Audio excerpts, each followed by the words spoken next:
Pense no estoicismo como uma forma de vida onde a principal meta é ser verdadeiramente íntegro. Imagine alguém que, no meio de uma tempestade, não se preocupa com a chuva ou com o vento, mas sim em não perder o controle e manter sua serenidade.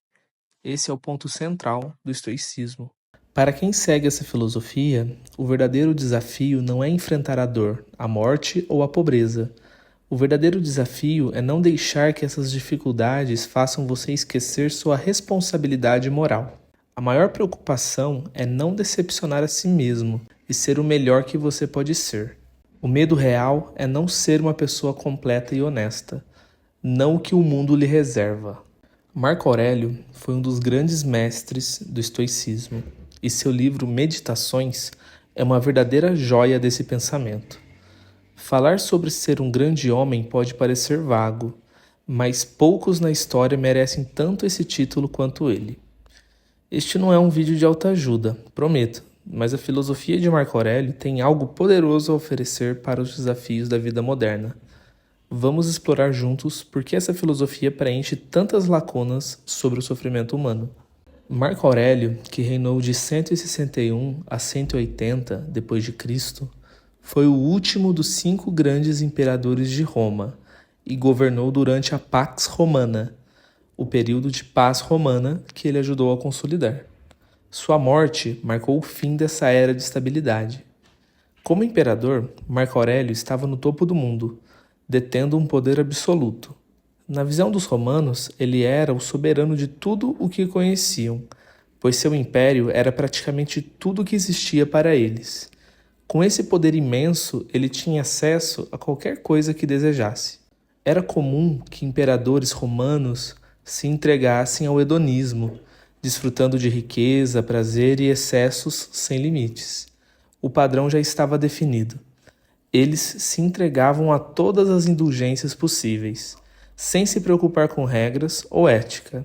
Marco Aurélio, no entanto, estava em uma posição onde podia satisfazer qualquer desejo. Apesar das tentações e da liberdade total que seu poder lhe concedia, ele decidiu seguir um caminho diferente. Em vez de se entregar aos prazeres mundanos, escolheu viver uma vida de virtude, mantendo-se fiel a princípios elevados, mesmo com todas as tentações ao seu alcance. Marco Aurélio decidiu ser um homem de virtude, não apenas por um momento, mas todos os dias durante seus 19 anos como imperador. Imagine ter o poder absoluto e ainda assim escolher ser bom. Ele não buscava reconhecimento ou fama por isso. Sua escolha de viver com integridade era uma decisão pessoal e diária.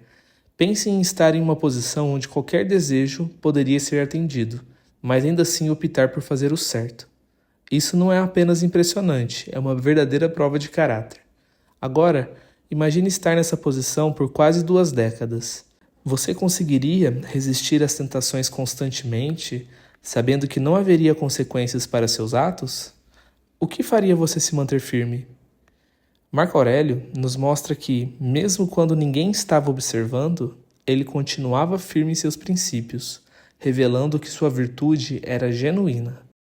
Meditações é, na verdade, mais um diário pessoal de Marco Aurélio do que um livro tradicional. Marco não planejou escrever um livro. Ele simplesmente usou essas páginas para refletir sobre sua vida e seus pensamentos. O que temos é um registro íntimo de suas ideias e preocupações, dividido em 12 partes e com cerca de 150 páginas. O título Meditações foi dado pelos editores mais tarde. O fato de que Marco não pretendia que essas anotações fossem lidas por outras pessoas torna este livro ainda mais especial. É como se estivéssemos espiando os pensamentos mais profundos de um dos maiores filósofos da história. Embora a leitura do livro seja a melhor maneira de apreciar sua profundidade, vou destacar algumas ideias fascinantes que encontramos nele. Marco Aurélio acreditava que viver de acordo com a natureza era essencial para encontrar propósito e satisfação. E quando falava de natureza, não se referia apenas às plantas e animais, mas também à ordem do universo. Para ele, a natureza era um guia poderoso. Veja as árvores, por exemplo. Elas crescem e se tornam majestosas, não porque busquem reconhecimento ou elogios, mas porque é sua essência crescer e brilhar. Da mesma forma, uma lagarta se transforma em borboleta, e um filhote vira águia, seguindo um processo natural inevitável. Marco Aurélio viu os seres humanos como parte desse grande plano natural. Em vez de acumular riquezas ou buscar prêmios e reconhecimento, ele acreditava que nosso verdadeiro dever era cumprir nosso potencial como seres humanos. A ideia é simples, mas profunda. Se você não pode controlar o que acontece ao seu redor, pode escolher como reage. Assim, enfrentar desafios e viver de maneira virtuosa é o verdadeiro objetivo. Para Marco, não alcançar seu potencial seria como mergulhar na escuridão. Por isso, o verdadeiro propósito de vida é crescer e viver com integridade, independentemente das tempestades que possam surgir. É isso que define uma grande pessoa, e essa é a essência do que ele chamava de viver de acordo com a natureza. Marco Aurélio, mesmo sendo um imperador com muito poder, tinha um trabalho cheio de responsabilidades e desafios. Apesar de gostar de escrever, ele tinha que lidar com uma infinidade de assuntos e pessoas.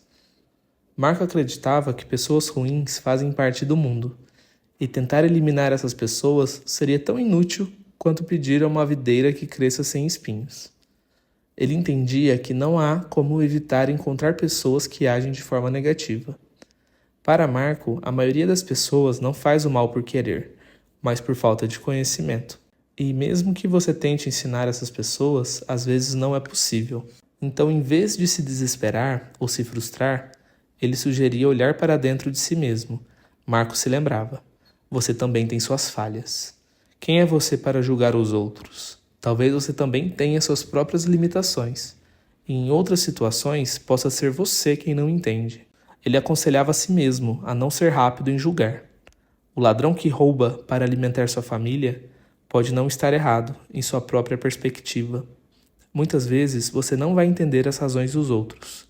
Então, em vez de julgar, pratique a compreensão. Marco Aurélio acreditava que todos nós nascemos para ajudar uns aos outros. Ele via isso como parte da ordem natural das coisas. Assim como uma árvore dá frutos para os animais, e os animais se tornam alimento para outros seres, nós também temos o dever de apoiar e servir uns aos outros. Para ele, a verdadeira falha seria esquecer essa responsabilidade. Ele sabia que a vida não é só feita de dias bons, e que a adversidade é parte da nossa jornada. Em vez de pedir que problemas não apareçam, ele aconselhava a aceitar que eles vão surgir. Marco dizia a si mesmo: você não pode evitar os desafios, mas pode decidir como reagir a eles. Quando a adversidade bater, não se lamente. Em vez disso, sinta-se grato por ter a força e as habilidades necessárias para superá-la. Marco acreditava que enfrentar essas dificuldades com coragem e determinação revelava o verdadeiro caráter. Ele via cada problema como uma chance para crescer e se fortalecer. Portanto, quando as dificuldades chegarem, em vez de reclamar ou se desesperar, ele dizia: encare esses desafios com bravura e siga em frente. E lembre-se, até na adversidade, você tem a escolha de manter sua dignidade e enfrentar a situação com coragem. Marco Aurélio era um imperador com uma imensa fortuna, mas ele não via riqueza como algo inerentemente ruim. Ao contrário de alguns filósofos que criticavam a posse de bens materiais, Marco mantinha uma visão equilibrada sobre isso. Ele tinha acesso a qualquer luxo, dinheiro, mansões, arte, vinhos, mas optou por não se deixar seduzir por eles. Ele dizia a si mesmo: não se iluda com as coisas físicas que você deseja. Elas são apenas adornos, não são essenciais para a sua verdadeira realização. Em vez de desejar mais posses, valorize o que você já tem. Lembre-se de quanto você apreciaria essas coisas se não as tivesse, mas não permita que sua felicidade dependa delas. Elas são boas, mas não definem quem você é. A verdadeira realização vem de viver de acordo com a sua natureza. Seu verdadeiro potencial não está em acumular coisas, mas em ser a melhor versão de si mesmo. Marco Aurélio passava bastante tempo refletindo sobre a morte, a ponto de ser impossível falar dele sem mencionar suas ideias sobre o assunto. Para ele, a morte era inevitável, quer gostássemos ou não. Ele repetia para si mesmo: a morte está além do seu controle. Então não desperdice energia, temendo-a ou se preocupando com ela. Assim como a natureza nos designou para sermos bondosos, ajudarmos uns aos outros e atingirmos nosso pleno potencial, também nos designou para morrer. A morte é uma parte do nosso dever. Enquanto você está aqui, viva plenamente. Seja gentil, seja justo. Desempenhe seu papel na ordem natural e, quando chegar a hora, aceite a morte como uma parte inevitável desse processo. Marco Aurélio, entre outros pensadores, foi um dos primeiros a defender o estoicismo, uma filosofia que abrange uma ampla gama de temas, desde lógica e ética até física. No coração do estoicismo, no entanto, está uma distinção crucial: a diferença entre prazer e felicidade. Para os estoicos, prazeres como dinheiro, fama e sucesso são apenas estímulos externos que proporcionam alegrias passageiras, mas não são sinônimos de verdadeira felicidade. A felicidade, para eles, não é algo efêmero, é um estado de ser que vem de dentro. Não é resultado de ser um imperador ou de possuir coisas mundanas. A verdadeira felicidade, segundo o estoicismo, vem de viver uma vida de virtude e de buscar constantemente o aprimoramento pessoal. O único erro real, a única tristeza verdadeira, a única coisa que devemos temer é falhar em atingir nosso pleno potencial. Afinal, a grandeza é vista como um dever inerente e parte da nossa própria natureza. Esse é mais um vídeo da série onde eu pego vídeos de outros canais e faço uma tradução para o nosso idioma. E esse em específico é de um canal gringo chamado Horses, que fala sobre a vida do Marco Aurélio, sobre um ponto de vista bem interessante. Vou deixar o link na descrição para que vocês possam pesquisar e também se aprofundar mais. O pensamento de Marco Aurélio me intriga um pouco e muitas vezes eu fico pensando se isso é praticável no mundo de hoje. Gostaria que você me deixasse a sua opinião sobre isso nos comentários. Mas é isso. Um grande abraço a você que conseguiu me ouvir até aqui. Tchau, tchau.